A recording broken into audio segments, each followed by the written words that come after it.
Hey, it's #1 best-selling author and motivational speaker, Equalman. Most of you know me as Equalman. Thank you for joining us for today's 7 super tips with Facebook's Sheryl Sandberg. I have so much respect for Sheryl. There's so much we can learn from her in terms of overcoming adversity and also about leaning in when it's not comfortable to do so. Here we go. Enjoy these tips from the one and only Sheryl Sandberg.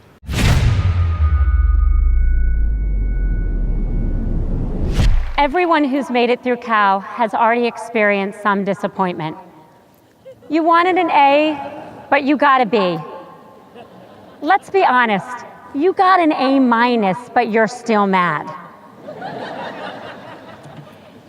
You applied for an internship at Facebook, but you only got one at Google.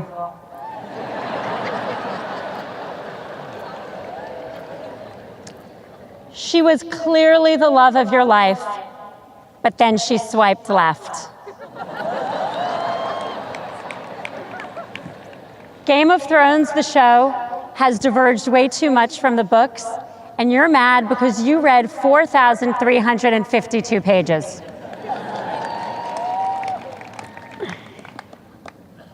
You will almost certain face more and deeper adversity. There's loss of opportunity, the job that doesn't work out, the illness or crime which changes everything in an instant. There's loss of dignity, the sharp sting of prejudice when it happens. There's loss of love, the broken relationships that can't be repaired. And sometimes there's loss of life itself. Many of you have already experienced the kind of tragedy and hardship that leaves an indelible mark. Last year, Radhika, winner of the University Medal, spoke so beautifully about the sudden loss of her mother. The question is not if some of these things will happen to you, they will. What I want to talk about today is what you do next. About the things you can do to overcome adversity, no matter when it hits you or how it hits. The easy days ahead of you will be easy. It is the hard days, the days that challenge you to your very core, that will determine who you are. You will be defined not just by what you achieve, but by how you survive.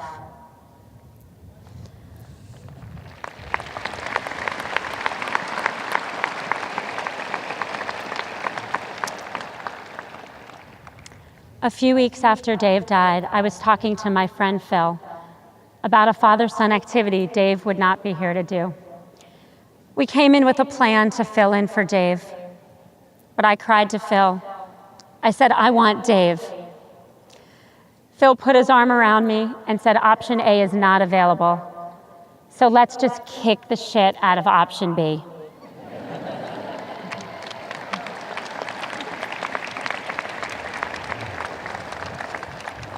We all at some point live some form of option B. The question is, what do we do next?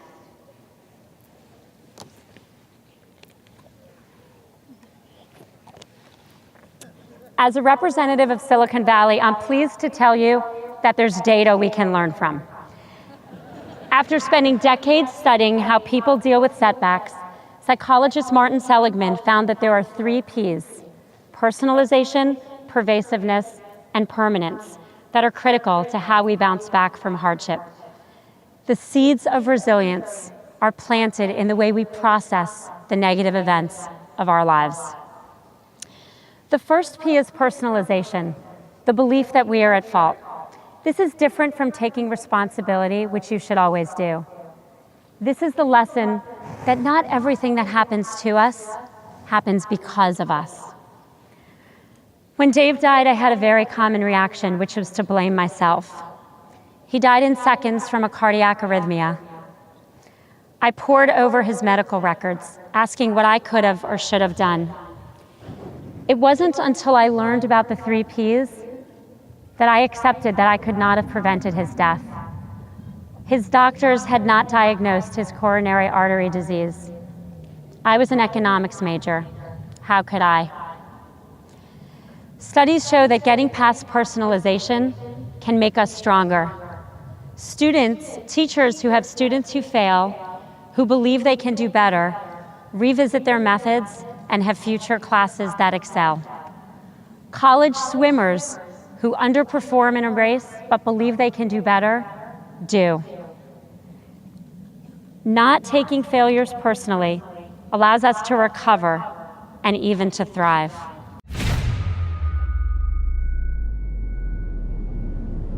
So did you teach yourself to lean in, or was there a moment where you said, I'm gonna go for it? I teach myself to lean in all the time. I still have to remind myself. I think one of the most important things and lucky things that happened to me was when I was in college, I heard this speech on feeling like a fraud.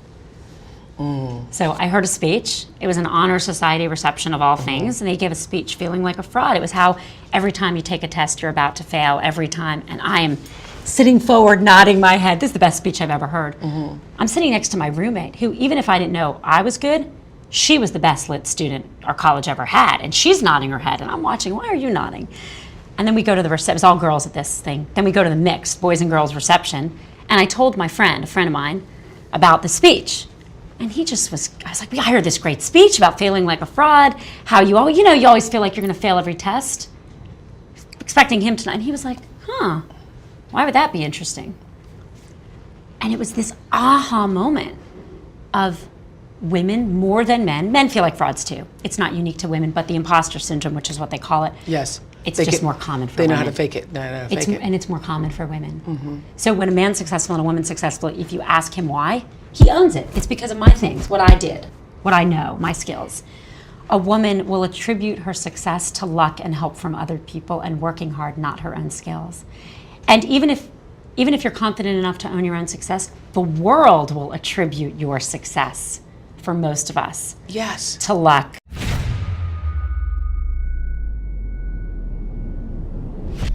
The second P is pervasiveness.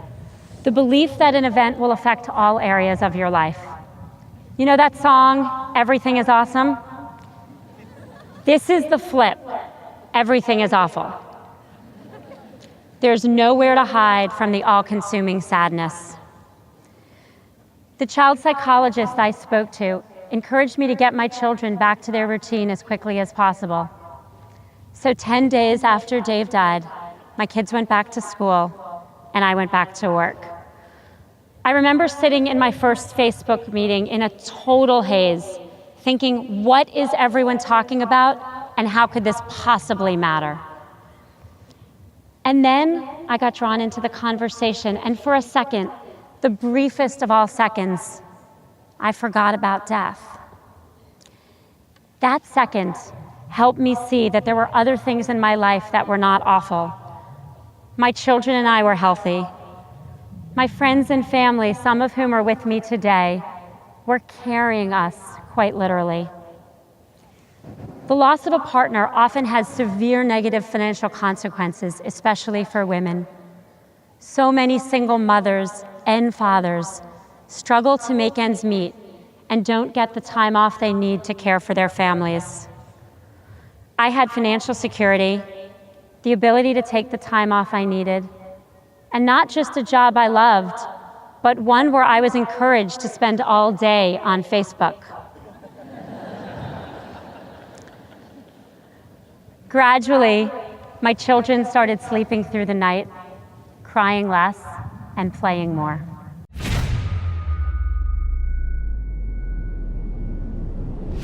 I do believe that women don't take enough risk. Not every woman, certainly some do, but same thing. The men are just foot on the gas pedal, career motivated. The data tells very clearly that at every stage, starting in college, in the high educated part of our workforce, men are more ambitious than women. And I really believe we're not gonna close the achievement gap until we close the ambition gap.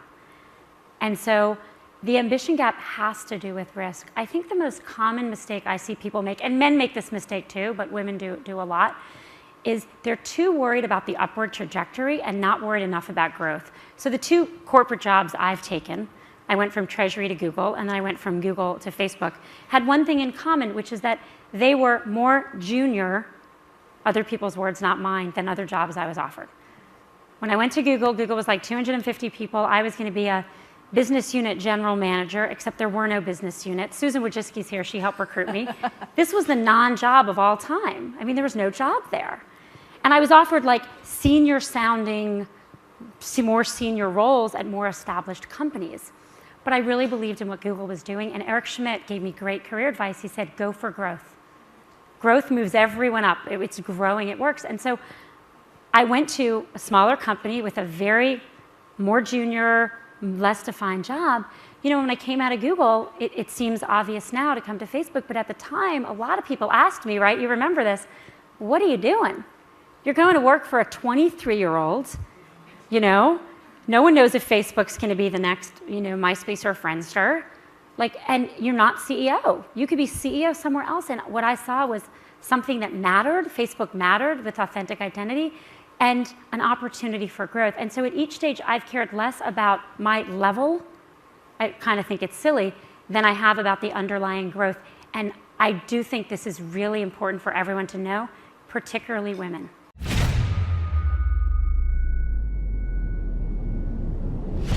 The third P is permanence, the belief that the sorrow will last forever. This was the hardest by me for far, because for so long it felt like the overwhelming grief would never leave. We often project our current feelings out indefinitely. We're anxious, and then we're anxious that we're anxious. We're sad, and then we're sad that we're sad. Instead, we should accept our feelings, but know that they won't last forever. My rabbi of all people actually told me, and this is a quote, that I should lean into the suck. Not what I meant when I said lean in. None of you need me to explain the fourth P, which is, of course, pizza from Cheeseboard. But I wish I had known about the three Ps where I was your age, because there are so many times they would have helped me. Day one of my first job out of college, my new boss figured out that I did not know how to enter data into Lotus 123. That's a spreadsheet. Ask your parents later. His mouth dropped open, and he said in front of everyone, I can't believe you got this job without knowing that. And then he left the room. I was sure I was getting fired my very first week of work. I thought I was terrible at everything, but really, I was just terrible at spreadsheets. Understanding pervasiveness would have saved me a lot of anxiety that first week. I wish I had known about permanence when I broke up with boyfriends. It would have been a comfort to know that that feeling wasn't going to last forever. And if I was honest with myself, neither were any of those relationships. And I wish I had understood personalization when boyfriends broke up with me. Sometimes it's not you, it really is them. That guy really didn't shower.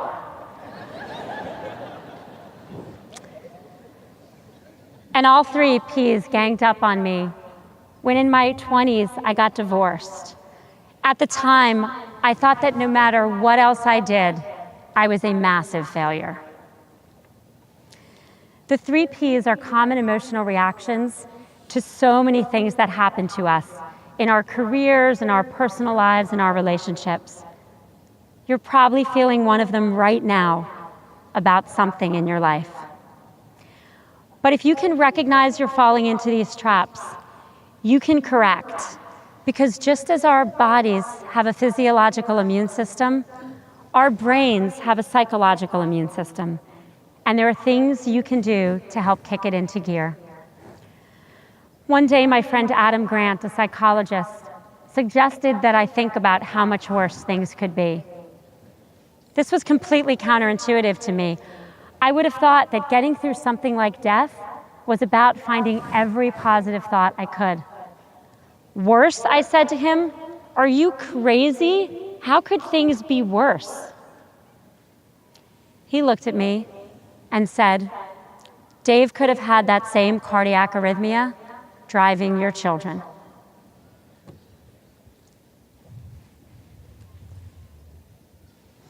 The minute he said it, I felt overwhelming gratitude that my children were alive. And that gratitude overtook some of the grief. Finding gratitude and appreciation is key to resilience. People who take the time to list the things they're grateful for are healthier and happier. My New Year's resolution this year is to, before I go to bed, write down 3 moments of joy. And this really simple practice has changed my life, because no matter what happens each day, I go to bed thinking of something cheerful.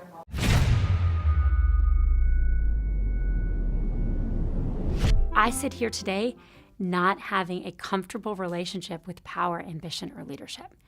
You know, for men, leadership, power, ambition are unambiguously good words. As men get more successful, lead more, they're better liked. For women, those things are not encouraged and actually actively discouraged, because all of us, men and women alike, we dislike women who are more successful. At Facebook, the last performance review cycle, a man came to me and was talking about his team. And he said there's a senior woman on his team that he got feedback that she was too aggressive. So rather than do what most people do, write down too aggressive, not ready for promotion, needs to get along better with peers. That's the feedback most women get. He went back and he went to the people who gave that feedback and he sat down with them. He said, I want to ask you a question. Be honest about it. Let's talk about what this woman did. If she were a man, would that have been too aggressive? And 2 to 1, they all said no. And we can change this. If we start associating leadership qualities with women, it will become less of an anomaly and we won't have these stereotype threats that hold us back. I think it's really important that both men and women, but particularly women because they have a harder time finding them, get mentors and sponsors at work. Really important. I think it's also really important that we start making it a badge of honor for men and women to mentor and sponsor women. I think we need to help women understand that they will build the mentor and sponsorship relationships they need substantively. I am much more likely to go ask someone to have coffee when I have a real thing to talk about, not just to have coffee. Now, maybe that makes me less fun, and I'd love to have coffee more often, but I do think the best relationships at work are built based on substance, working together, doing a real project together. And so when I talk to people about helping them form relationships, I ask them things like, well, if you want a relationship with that person, how can you help her? How can you help him? How can you help your team?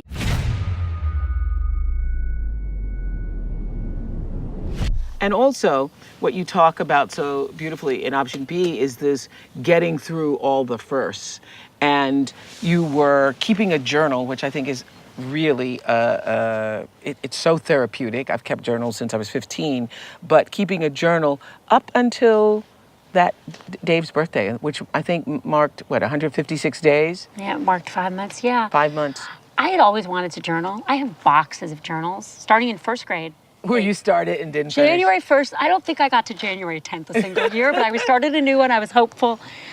But when Dave died, I just journaled. I sat at my computer for hours and wrote and wrote and wrote. And if I didn't write for 2 days, I felt like I was gonna burst. So it was your way of letting it out, yeah. You also came to, I will say, the hard way, the understanding of how gratitude and looking at, because I've been doing this since the mid-90s, where you go through the day, and I have journals filled with just things that brought me joy and pleasure that I'm grateful for. It's amazing. Journals filled with it. And you make the point that I've tried to make to people for years, that when you are looking for 3 things or 5 things in the day that are going to make you joyful, you go through the world looking for the goodness that's going to show up. Correct. Correct. So it turned out joy is a discipline. We have to work at it. And I probably didn't work at it hard enough before, but now I really Or you took it for granted. You do what everybody does. You took it for granted.